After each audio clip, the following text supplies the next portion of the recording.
And now I'm going to go in the classic way and drop the head into my hand. Oh, that one you probably felt. Yes.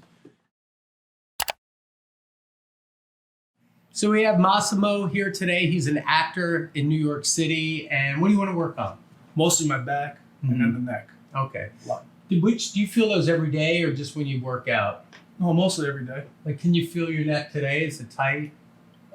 Yes, this morning it's definitely tight. All right, cool. So the first thing we're going to do actually is have you lie face down. Let me just feel a few things. And you'll put your nose right in here. Okay. And your feet will hang off. So lie on your belly. Got it. Thank you.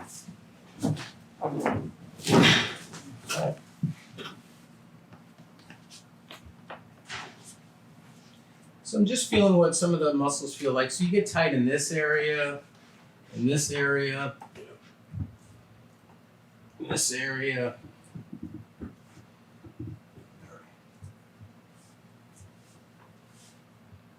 You can feel some of these spots I'm finding, right? Absolutely. Yeah. So I'm going to bring both legs, I'm going to bend them like this and bring them all the way up. And when I do that, does that squish your back more or you don't notice it at all in the back? Definitely squishes it. So point to where you feel tightness when I compress. Because this is like a compression. It really grinds the L5 and sacrum into L5. It tightens up these muscles. And if you're totally like loose and supple in that area, you probably won't notice it. The only thing you'll notice is that I'm doing a quad stretch, which is where you probably should feel it. But if I pull this up all the way and you go, oh, symptoms, I'm feeling some symptoms now, it just gives me an idea of where maybe I want to work. So now take this leg and lift it high in the air like this, boink. Do it by yourself though, I'll get out of the way.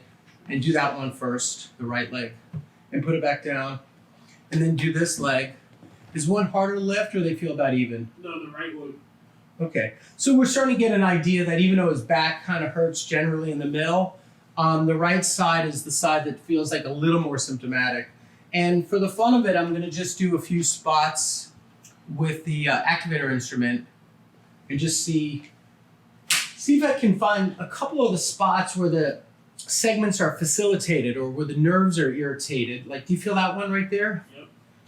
And I'm coming up high here, but I'm feeling for the trigger points. Now I'm down at L5, I'm down at sacrum, and that's the ischial tuberosity. Not the ischial tuberosity, the spine of the ischium, excuse me. I'll lift this leg up. How does it feel this time? Better. Okay, lift this leg. Okay, now point your finger, because I think we got to do one or two layers of this, okay? All right. So now you can lift the leg again, but stick your, thumb or index finger into a spot that you notice it as you lift your leg. Okay. So, really be discerning. So you still feel it up high there, right? Higher, yeah. Yeah, And okay. maybe a little bit right here as well. All right, so we're going to do both those spots. I'm going to re-hit L5. And I'm going to actually climb on the table a little bit. And I'm going to beat up this muscle here for a minute, okay? You feel this? Yeah. Right there is pretty nasty. Oh. That hurts a lot, doesn't it? Oh. Okay. Good, one more time. I'm going to start up here.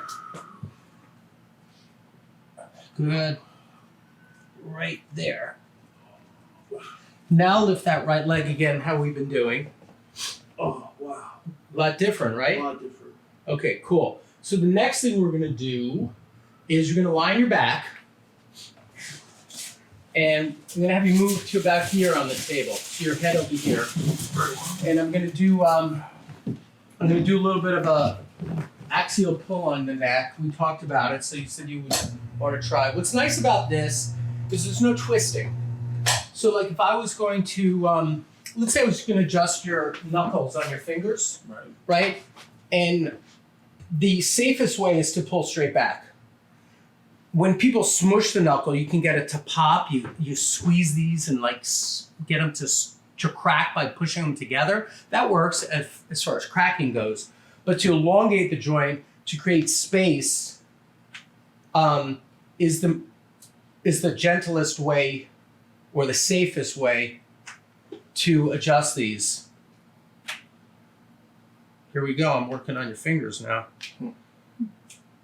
But it's the same thing for the neck. So I'm not saying it's dangerous to have any lateral flexion or rotation if done correctly, but pulling is safer than it looks. It looks like, oh my God, what are you doing to this guy?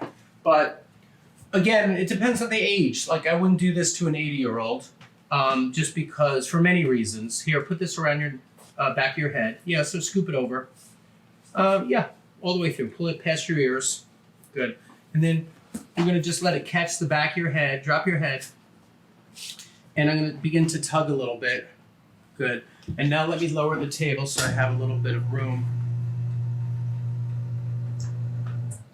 So if I keep it really straight and I pull straight back, it just expands. What wants to pop will pop. Or sometimes it's the neck, sometimes it's the mid-back. Sometimes it'll go all the way to the lower back. So take a breath in and blow it out. Good. And I'm going to start to begin to stretch. Did anything pop? No. Okay, scoot down one more time.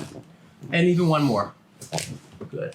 Big breath in and blow it out. Get anything in that one? I didn't feel it. All right, so we're not going to do 3. Pick your head up. Wait there for me. I'm just going to hang this up. I'll put it here. So guess what? Sometimes that doesn't pop. But it's not a bad stretch. And now I'm going to go in the classic way and drop the head into my hand. That one you probably felt. Yes. I'm going to do one more. Drop that. Oh. Now, scoot towards me. You're going to stay on your back, though. I'm going to do a big old one in the middle.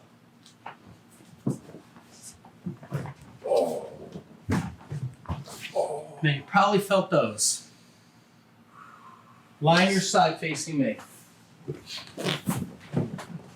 Pull up the top knee. Let me have this hand. Sure.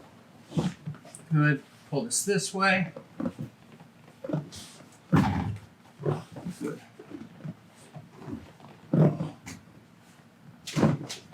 Good. Now, lie on your back. Put your legs out straight. Let these relax.